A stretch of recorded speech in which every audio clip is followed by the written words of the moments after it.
I'm Eric. I'm the Shoreline Arts Alliance CEO, and I've been here about 10 and a half years, and just think that this is the coolest program that we have because of all of your incredible art that comes in to Shoreline Arts Alliance and all the interesting various subjects and direction that all of you take. And yet somehow I find, like I just overheard two folks say, I'm a librarian, and I'm a librarian. It's like you all really actually connect, whereas sometimes we get a group of artists together and they are all so out there in different lands. But somehow this group is just absolutely a group that always connects so quickly, and that's really exciting. So let me tell you about Shoreline Arts Alliance just a little bit, so that you have a sense of who we are. Shoreline Arts Alliance is an organization that's been around since 1981. Since that very day, we started with a photography competition. Actually, I lied. We started with a movie watching group, and it didn't work. How come? I don't know why, but it didn't.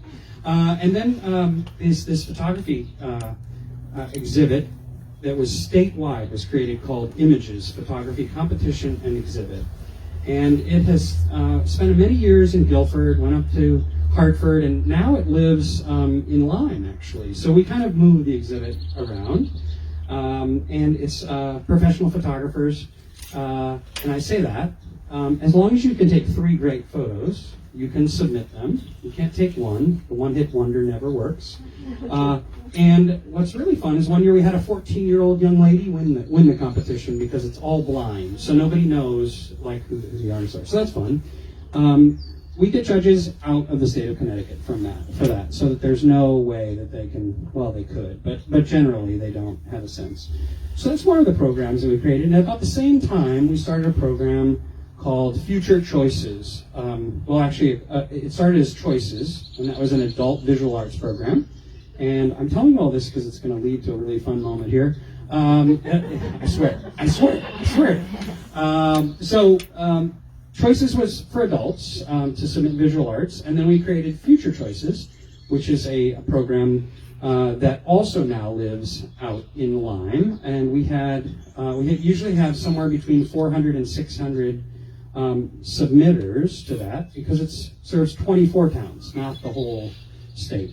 24 towns is actually, those are selected by the state of Connecticut, because we also are an advocacy agency for the state of Connecticut. So whenever you're doing a project, you would want to always let Shoreline Arts Alliance know about it, because then we also fast track it up to Hartford, if you will. So that's a little bit about who we are. And then, also in the first year, we started a scholarship program. Most recently, we've created, in addition to a scholarship program, a mentorship program, and that's for high school students, juniors and seniors in high school, in any kind of art form. And what I love is we have a category called creative writing. And guess what? We have a winner right over here. You ready? So you guys all got to read it. Okay, that was all I have to make it. Okay? So I can't wait for you all to meet her afterwards. But she's coming here to meet you all. So that's really exciting. So this scholarship program, I want to tell you a little bit more about it. So we have dancers, we have singers, we have actors, you name it. We have, if you clog, we call you a dancer. And they call themselves that, I didn't mean. But if you have an art form that is maybe on the fringe, we make sure that it fits some way. Matter of fact, this year we gave an award to someone who is a good percussionist, a great visual artist, and a great singer. And we gave them a new award because they didn't fit in any category specifically, and we call it the Director's Award, so they would not actually have to choose a voice today as to who they are. And again, I think that's what you all are about, is you're always looking for voices that you can carry on through your characters. So, again, I'm so proud to be a part of all of you. I'm so sorry that COVID has made us rethink ourselves. However, is this not the greatest place for can we do this every year now? I love it. So I'm sorry that we didn't say bring 10 of your friends or your family and all that, but you get it. But maybe next year we can, because we have more room. So anyway, I just want to make sure you understand that there's lots of layers of Shoreline Arts Alliance, and just because you you came today doesn't mean that you're not a part of a big, huge family. We have lots of good things that we can do for you. I like to say to our scholarship folks, if you think about us 10 years from now and say, I have this project and I need help, then you call Shoreline Arts Alliance. It doesn't have to be tomorrow. It could be 2 years from now. It could be 5 years, 10 years. We're going to be here. So if you need help, that's what we're all about. And I think that's what our wonderful Tassy Founders Group created, is a process by which they can help you get to where you go. So, Doe. I know I've forgotten many things to say because I never looked at my notes once. Maybe I should. Oh, sponsors.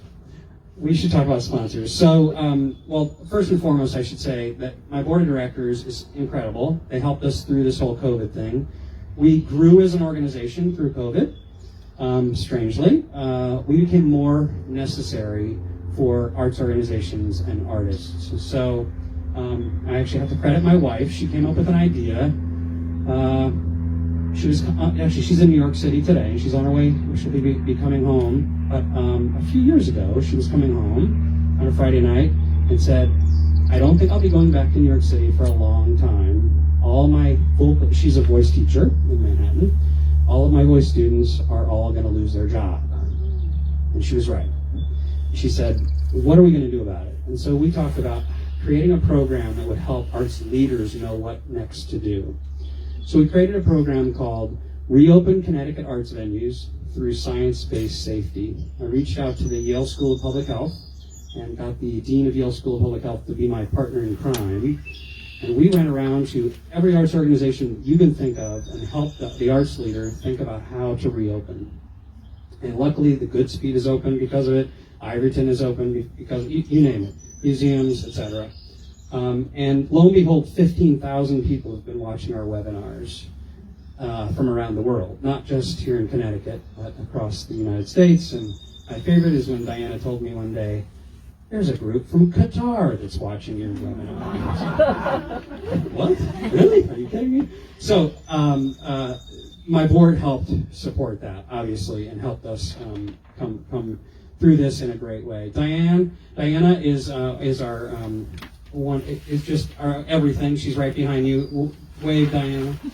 She's our everything, and we also have, believe it or not, a Diane who works with us, who's not here tonight. But we are so grateful for you all being a part of this, and I'm so glad that we together decided to keep going. So our sponsors are Joe Boyle. Thank you for being a sponsor. Leslie Leon and Reuben Hirsch. Christina Galberto, Mary Kelly Bush, and Daniel, is it? Piccioni, and Paul Shea. So thank you to all of you and all of those folks. So let's give them a big, huge round of applause. We're an organization made of volunteers, and I just can't say enough about our volunteers. Leslie Connor, thank you so much for being here. Joe Boyle and many of their fabulous friends created this organization, the Tassy Walden, this wonderful competition. Is it in 22 years ago together? And Shoreline Arts Alliance is just lucky to be a part of it. So thank you. And but volunteers are what it's all about. So we so appreciate it. I think I covered everything else, but Doe, did I forget anything? No. Okay, so I'm gonna tell you a little bit about Doe, but first I want to say this morning all of us woke up to a terrible tragedy that was going on in the world. Can't believe it's happened again. None of us can. I think that your voices are the voices that we need to even have out there even more, because if we could have touched that young man in some way to get passion, that we just have to keep going. So anything we can do to help you reach more kids, please tell us about that, because we know you've already changed so many people's lives through your work. We just want to keep doing that. So I don't want to dwell on that tonight, but I want to say let's celebrate the work that you do, so that we can get more books out into the community, so that tragedies like this don't happen. Because I know what your books do, what your work does, can change their lives. We say we transform lives through the arts, and you transform lives through the arts. So thank you. So Doe Boyle is the greatest lady I know.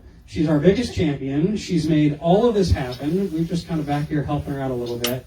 Yes, and no. And Doe, I mean, I really like to speak for another half hour about Doe, but instead what I'm going to do is you're going to learn right from her who she is through all of the great work that she does. So Doe, can you give us a little bit of who you are? No, I will not. So, thanks, Eric. I'm delighted to be here. Year 22, Leslie Connor. Look at what we have wrought. Sometimes we wonder if it's the best thing that we ever did, or perhaps one of the worst, because we know that when you throw your hat in the ring, you know there's a chance that things may not turn out the way that you hope.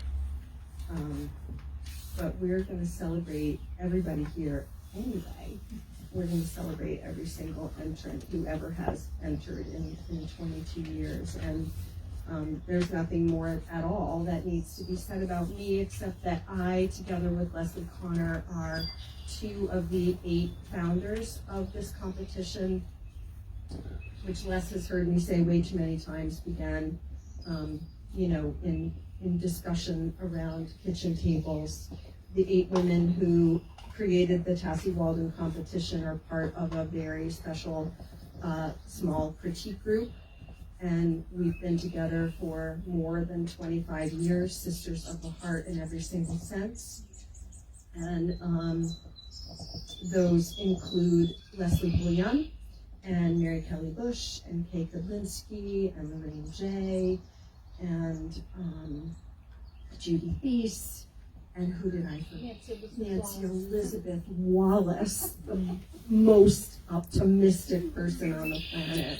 So, we created this competition after long discussion at a time when publishing for children just had grown very, very difficult. And we talked for a long time about the gatekeepers.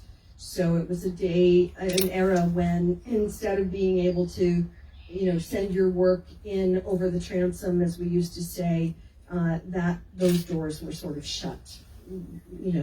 Publishing houses would say, we're closed to submissions. And the tradition began to be that you first had to expose your brilliant efforts first to an agent. And then the agent had the right to reject or accept you. And that was all very challenging and sometimes heartbreaking. And so we said, well, you know what? How can we create something that just builds a community of artists in Connecticut and makes everybody feel that things are still possible? And how can we do it in a legitimate way that makes people feel like their work has really been judged by experts? So there's that. And recently, there's so much to say. We do have probably close to 80 or maybe even more, closer to 90 books that have been published traditionally by the finalists, entrants, honorable mentions, and winners of this competition. So there's a wide diaspora now of Tassy people out in the world making their mark, writing. For America's babies. And we have 19 here. American babies today. So just keep in mind that you're still writing for all the rest of them. You're going to reach hearts and change minds and build character by continuing to throw your hat in the ring. Even although it may break your own heart. So you can tell that these remarks are completely extemporaneous. Life has just been crazy lately, and we didn't even know if we were going to have this night, so here we are, and Joe is unprepared. But, not really. I think that Les and I know that you stare down a blank page every single time you begin to make art, right? Marcus, would you agree? There you are. So glad you're here. And you always face that blank page, and you don't actually really know what you're going to say next. How many of us can actually predict what's going to come out of our mouths, what's going to come out of our brains and bubble up out of our hearts any single moment of any single day, right? So it takes extra special courage to kind of face that empty space and bring to bear on that empty space whatever it is that you have survived, experienced, celebrated, learned, right? And you're sharing that with all of America's babies. So Les and I just recently did something crazy. We began to curate a beloved house, a beloved home that we deeply love. And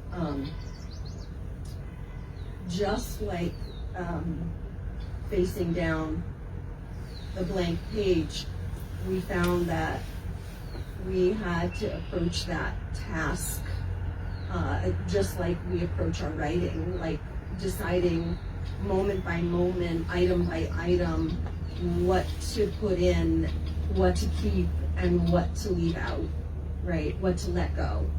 That's the writing process and the illustration process. Marcus, I'm counting on you to just keep nodding. We are complete strangers.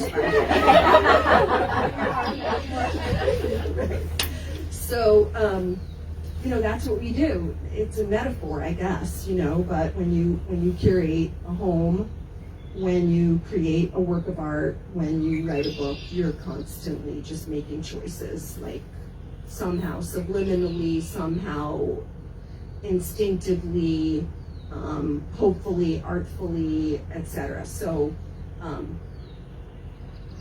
all of you have done that thing. One of the things that I noticed as Les and I traveled from place to place, I will say there were multiple dump runs. I will say that there were multiple reasons to head to the store and occasionally to feed our souls and our bodies with food, so there were groceries to fetch. And as we drove through that place where we were curating this home, a retreat, a sanctuary for us, it's so easy to see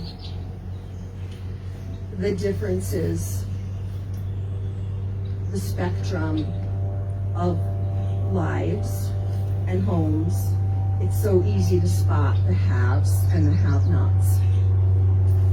And in every single one of those places, you realize that you admire them or absorb them in whatever way you do. Again, bringing your own self to bear on that experience. You realize there's a story in every single one of those places, every single one of those people, every single one of those homes, right? The barns and the pastures, whatever it is, it has a story.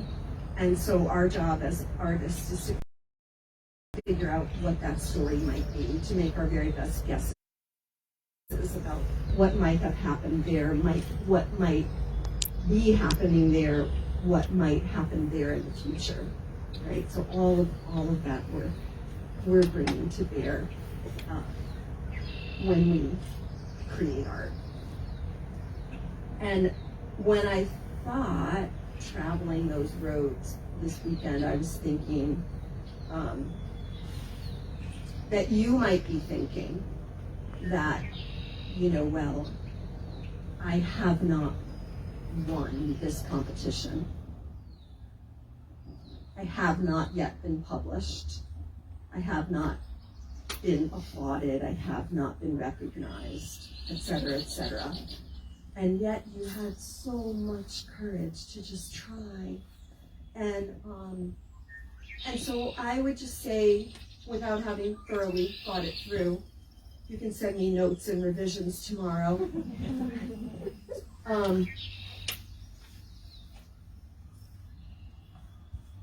every single person who entered the Tassy competition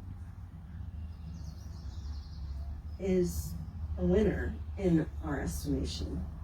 You have had the courage to do this. You have taken the chance. You have thrown your hat in the ring. You have polished your work. You've presented your work in a professional manner according to industry standards that you know are essential. So you've done all the essential things.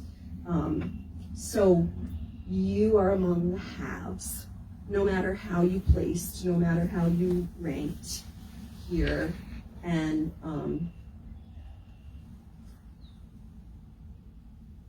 that's my unfinished thought. So I think that, let's see,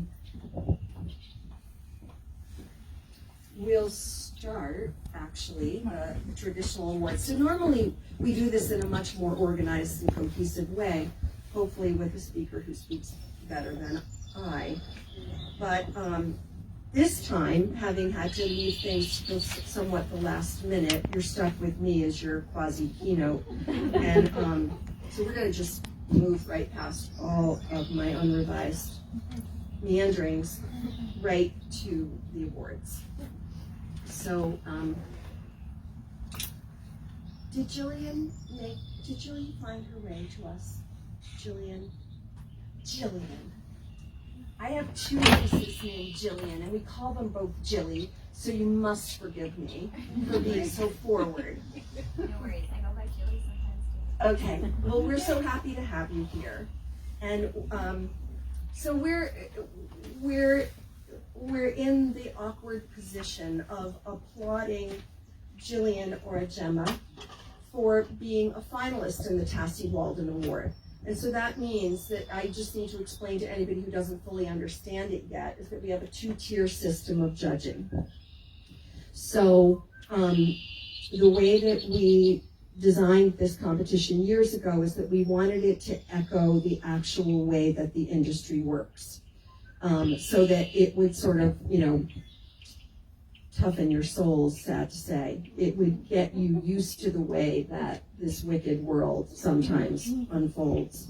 So what we organized was a system where your work is first seen by a literary agent who has an expertise in the field in which you are already excellent, and they just haven't met you yet. And so so that person chooses the finalists, unless you're going to rescue me whenever I screw up. So, so that's the first tier of judging, and that person or persons, sometimes there's a team or a pair, they choose the finalists, and then the finalists' work is sent on to the second tier of judges, also with an expertise in that particular part of the field. And that also can be a single person, a pair of people, or a team. And this year, Jillian was chosen as the only finalist, actually, in this category. Which means, confirms, validates that you are an exceptional person.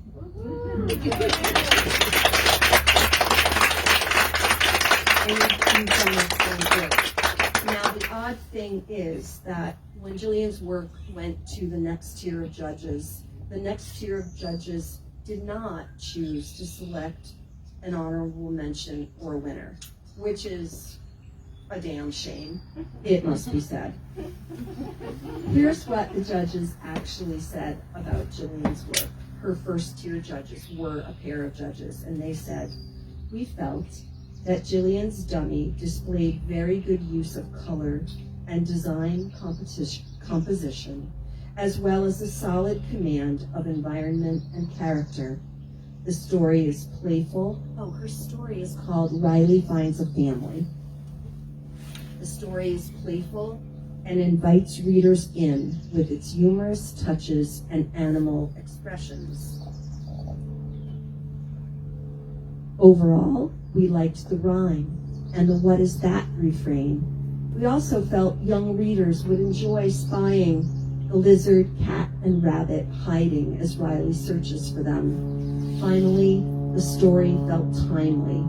We might not always get what we want or expect in this world, but it's a gift when we can see what we do have and how to make the most of it. So congratulations to Jillian.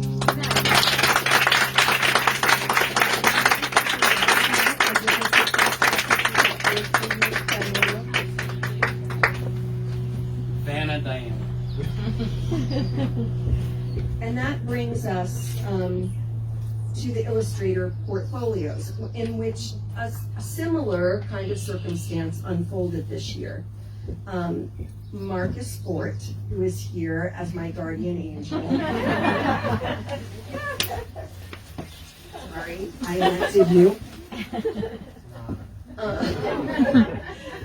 He and Anne-Marie Drury were named the only two finalists in this category. So again, we applaud you. And I'm not allowed to tell you who your judges were because they work for chocolate or sometimes maple syrup or honey. And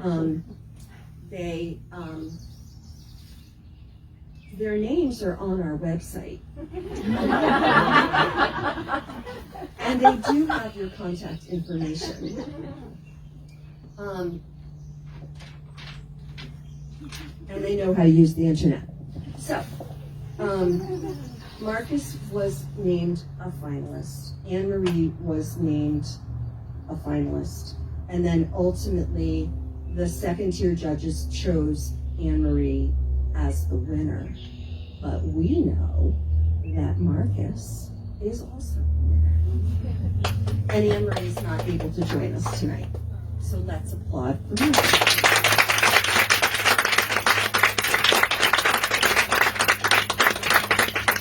So Marcus, here's what one of your judges said about you. Ready, set, go. It's my feeling that both Anne-Marie Drury and Marcus Fort are both talented individuals who bring an enormous amount of heart and creativity to their art. Anne-Marie in particular captures a terrific sense of imagination. I adore her scene of the little girl and the penguins in their swimming gear.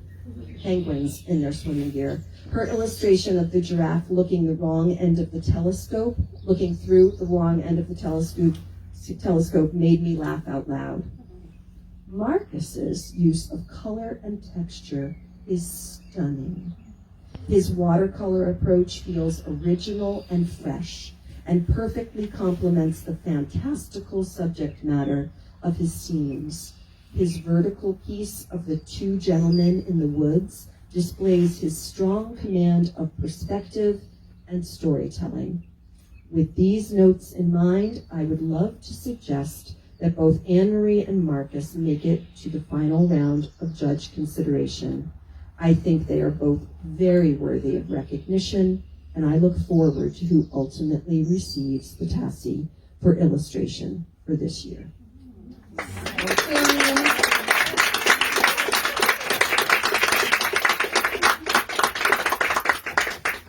So, we all know how that turned out, but Marcus, you're just going to plow right forward. Just memorize these words, put them on your bulletin board, call us when you forget them, we'll read it out loud to you again, and all those good things, okay? Congratulations. It's really an honor to meet you. Marcus is a first for us. Is that true, Marcus? Marcus, some of you we know well, actually. You've entered before, you've placed before. Some of you live locally and come to local writers groups, to which, by the way, you're all invited, even if you just met us for the very first time. But Marcus is a newcomer, so now you're part of a community and you can't get away.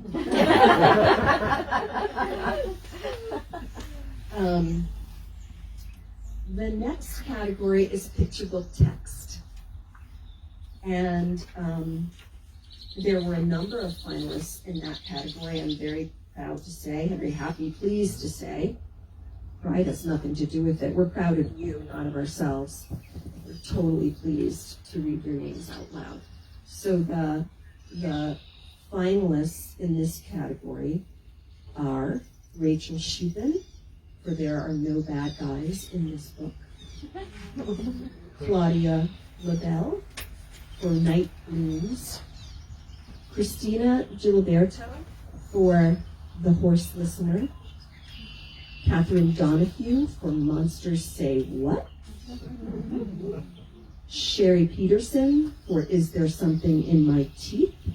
And Elizabeth Donnelly for Stacking Stones.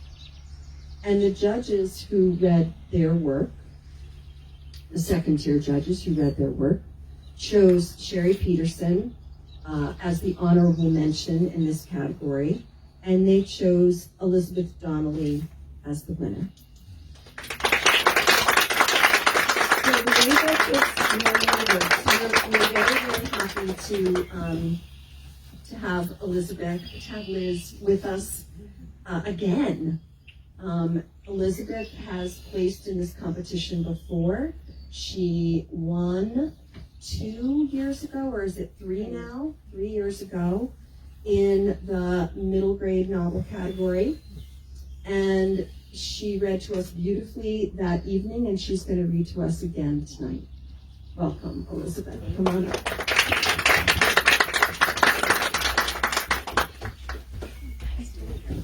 Stand just so, and then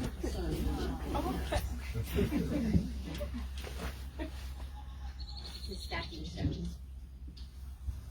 Every Friday, when the school bell rings, Granddad and I take the long way home. Granddad takes the long way everywhere, even when I show him the shortcuts. Fishermen line the cement curves of the seawall as the shoreline scampers below. I run ahead. We could be home by now. Not yet. Granddad calls me back to the water's edge. I stand there waiting. This conversation is at least 100 Fridays old. Granddad's friend casts a line. Warm Septembers are the best for stripers, but patience is the key. Granddad leans against the wall. I sigh. I cannot possibly build another crumbly castle or look for long-lost letters and bobbing bottles. They say the coastline is ever-changing, but it always seems the same to me. Granddad points to the tip of the peninsula. Someone's been busy. Sculptures of stacked stones line its rocky walkway. Sideways, some smooth, others sharp. How do the stones stay like that?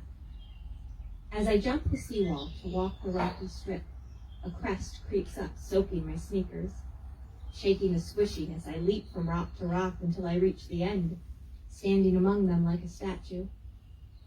Invisible strings tie the sculptures to the sky. I kneel and search the crevices for wave-strewn stones, one and another. A wide and heavy slab to hold the weight, a smooth, thin one, rounded solids. Then they slip, slide, slam, and scatter. The water whispers, patience. Now, tall and crooked, short and cracked, smash. The shells sigh, patience. I start again. The rock tugs one way and I twist it the other, holding my breath ever so slightly. And wait. They balance. Then higher and higher as the ocean inches closer, splashing its saltiness. Crooked skyscrapers, bumpy bridges, aerialists and unlikely acrobats. Time to go, Granddad calls from the wall. Tide's coming in. I climb up to join him and we look out over the city of stacking stones. You can take one of your shortcuts, says Granddad. It's all right, I say. I don't mind. As we take the long way home, a breeze breathes between us. Patience.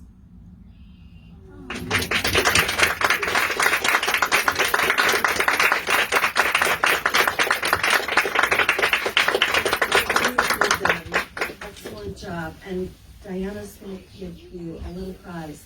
Sometimes people forget that there's a little prize for the winners. But there is a wee prize, which, by the way, really you fund. when you enter the competition, you pay a small fee, and those fees accumulate to provide a little gift for someone as an incentive. So we know that people have used their prize as maybe it's just enough to take a workshop, maybe it's enough to take a class, maybe it's enough to, buy a new piece of technology for yourself, or perhaps it pays the electric bill. But it's yours from the bottom of our hearts. So next, we have our finalists for middle grade novel. I'm just going to look at my notes. So one of the oddnesses also about the Tassy competition is that did I say this already? Les will know. Marcus probably stopped paying attention to me.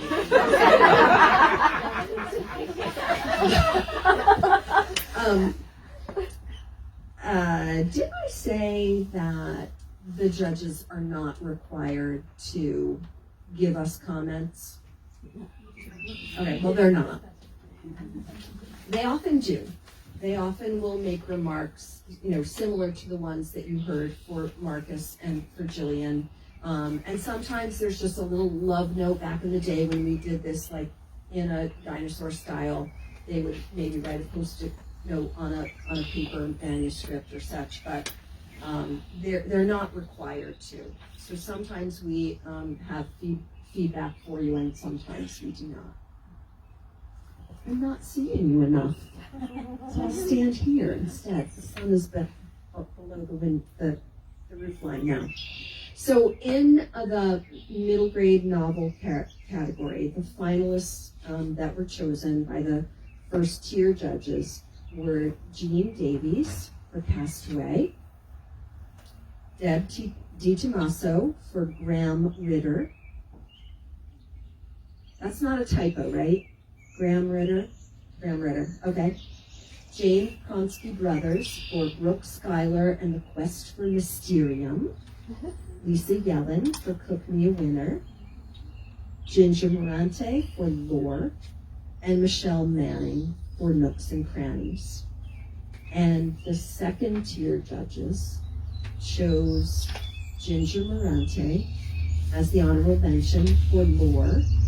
And the winner in this category is Michelle Manning for Nooks and Crannies. I love the way you write your name.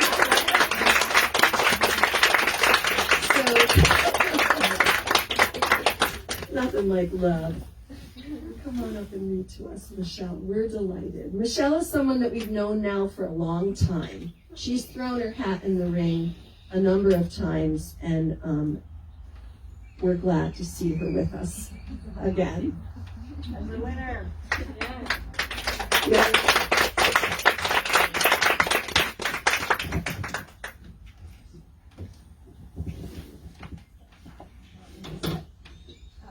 I just wanted to give a little bit of background for what I wrote for this competition, but I'm a library media specialist. I work at an elementary school.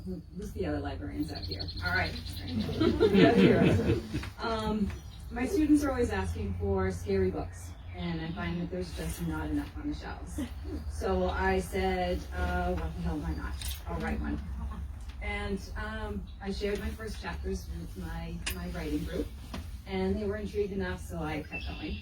And then I saw the announcement for the Tassy Award, and it's been a while, but I said, what the hell, why not? That's now become my mantra. And I entered, and I honestly was not expecting anything. So then I got the call from Doe, and I thought, okay, well, maybe it's an honorable mention. And then she said, oh, you won. I was like, no, really? Are you sure? So it was a real surprise, and I'm really honored and extremely grateful. I don't think you realize, but I was kind of at a point in my life where I was pretty much ready to give up. And this book was my kind of last, let's go for it, let's see what we can do. So this award coming at a perfect time for me. I feel like I finally crossed a border into the territory of dreams coming true. And Sorry. I haven't reached the Emerald City yet. I don't have a published book, but I do feel like I'm on my way. And I have you to thank for that, all of you. Thank you.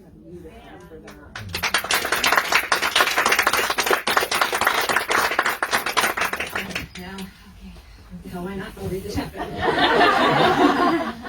All right. So this is actually, I revised it since, I hope that's okay to read a revision. Okay. Yeah, we want you to read your best work, your favorite work. All right. I can see where my bones are buried. I'm in my usual place, up in the attic, looking out the window. A full moon sends shadows scurrying into the darkness and lights up the small patch of ground by the stone wall that used to run the length of the property. Some small flowers grow there. They're purple in the daylight, but black at night. There's no gravestone or anything to mark it. Nothing that says I'm there. It was Mr. Ernst, the caretaker, that put me there. He dug the hole and laid me down gentle in the dirt, covered me in a blanket, and even took his cap off when he was done. You can be at peace now, little girl. I'm not sure what he meant, but I think I'm at peace now, at least mostly. I have the house to myself. No one bothering with me. I can visit all the rooms, even the front parlor, and no one can scold me or raise their hand to me or anything. I don't know how long it's been. Time runs different. Sometimes it's daylight, and sometimes it isn't. Sometimes there's snow on the ground, and sometimes it's all green, and other times it's all brown and looks as thirsty as a dried-up apple. Sometimes there are people here. It's the only real bother I have. They don't stay long, and when they come, they don't even know I'm there. I've learned long ago it was better to stay quiet and not get noticed. Never make eye contact, don't bring attention to myself. How many bruises because I bumped into a wall, not paying attention? It was not exactly bumping in as much as being the object of someone else's elbow or shoulder that bumped into and set me off balance. I wasn't really all that clumsy. I just never saw the elbow or the hands reaching out to shove me from behind. And the bruises didn't come from the fall. They came from what came after, especially the dish or vase got broke. I learned to stay quiet real good. Sometimes the visitors bring these large boxes that play screeching music and bottles they drink from. They dance and scream and laugh and fight and do other things that I shall not speak of. They write on the walls, words scrawled all over the fading and peeling wallpaper. I never learned to read, so it makes no sense to me. I just keep myself hidden and they go away soon enough. Then it gets quiet again. No one knows I'm there. No one can even see me or hear me. That is, except for the Raggedy Man and his dog.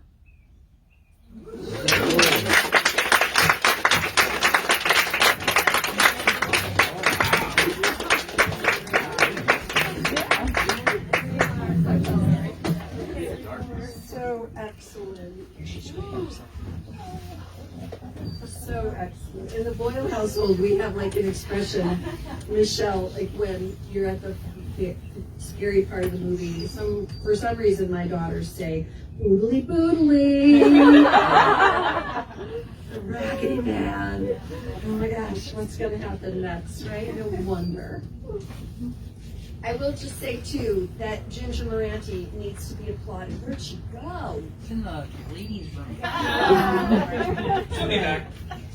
Well, while she is in the loo, I will just say something that is true, which is that she also won the honorable mention in the YA category a couple of years ago. And she was named the middle grade honor this year, and it's the first middle grade novel she has ever tried. So, yay, Ginger. Well, probably she can. And our last award. And ladies and gentlemen, Ginger. And there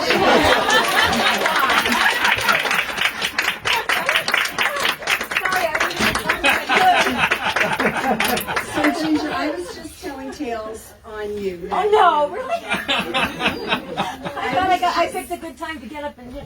Yeah. I'm I sorry. just wanted everybody to know that you have been an honorable mention before in a totally other category, and you told me when I called you that you were thrilled to get the honor this year because it was for your very first ever middle grade novel. Pretty remarkable.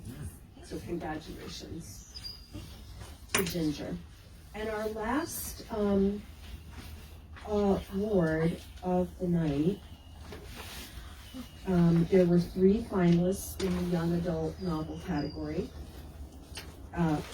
Kelly, Kendra Hughes, and Debbie McGinley were not able to join us tonight, but they were the finalists for The Happiest Dog on the Internet by Kelly Hughes.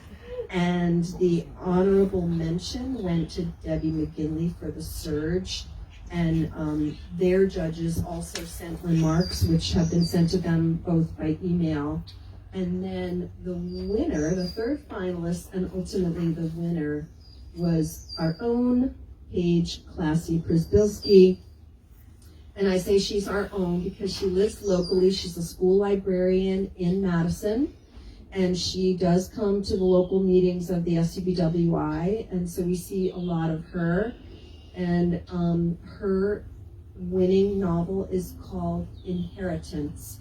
And the judge who chose Inheritance as the winner said that she loves the spare, taut voice and thought that the verse format lent itself very well to both Paige's chosen writing style and the thriller category. She liked the thematic question of what it means to inherit traits from a parent and what it means to have a relationship with an idealized past version of that parent, while also grappling with new information about that parent. She noted that the search for identity is a classic YA element. So you nailed it. Come up and read to us.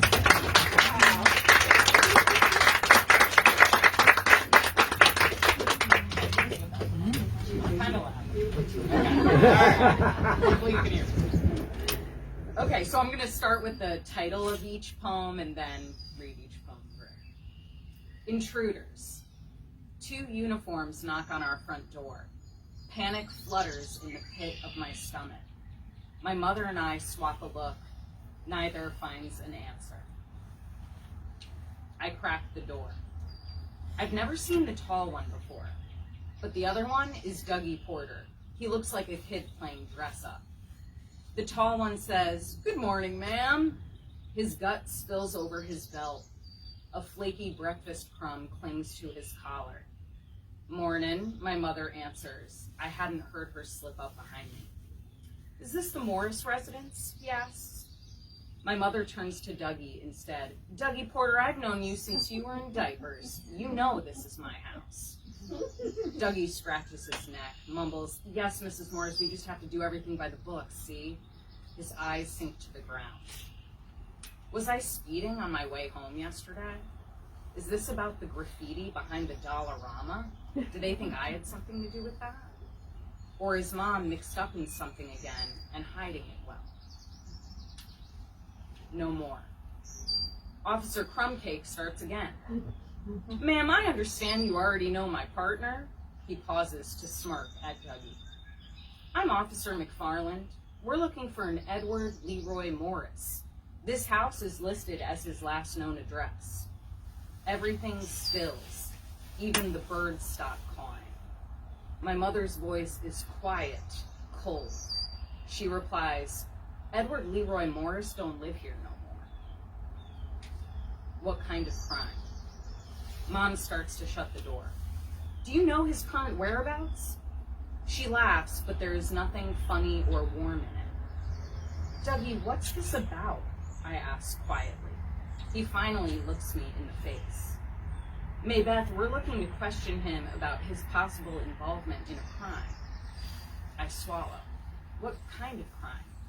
"I can't tell you that, I'm sorry." Chill.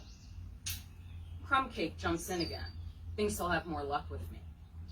"Missy, can you tell me the last time you saw your daddy?" I chill my voice until it's as cool as my mother's. I haven't seen my daddy since I was 8 years old. That's going on 10 years now. And it's Maybeth, sir, not Missy. I let the door swing shut in his face. Surprised. Mom raises her eyebrows at me. Surprised. I'm a little surprised at myself. They stand on the front steps waiting for us to return, to apologize for our bad manners, to invite them inside for lemonade or something. but eventually they slump back to their cruiser. Their car slips into the flat horizon as my mind slips into fragments of memories. My dad. This is what I remember of my dad. Sitting next to him in the big rig, splitting a donut, him giving me the bigger half. My mother calling me a sass mouth, his big belly laughter in response, saying to her, "Diane Fletcher Morris, where do you think she got it from?" Him giving me the pink bicycle for Christmas, used but the bell still worked. Streamers hanging from the handlebars, him teaching me to ride it by the end of that afternoon. Handing him my report card, all A's and pleasure to have in classes. Him cupping my chin in his hand, saying, "Baby girl, you're going places in this world. You are going to college with a capital C. Don't you forget it." And I didn't forget it. For a while, I thought college was a place we would go to together in his truck. I also remember the silence after they argued, after Dad disappeared for a night or two. The quiet felt barbed, like at any moment it could cut you. Weeks of missing him. Mom shouting into the phone, telling him there isn't enough money. Where the hell is he? Wasn't he supposed to be back a week ago? And how it ended. Waking up to voices that were trying and failing to be quiet in our ramshackle house. Cuss words, words I knew never to say in front of grown-ups, only on the school bus when the other kids made fun of my crooked teeth. I heard the door slam and the engine roar, watched from my window as his taillights disappeared into the cold, flat night.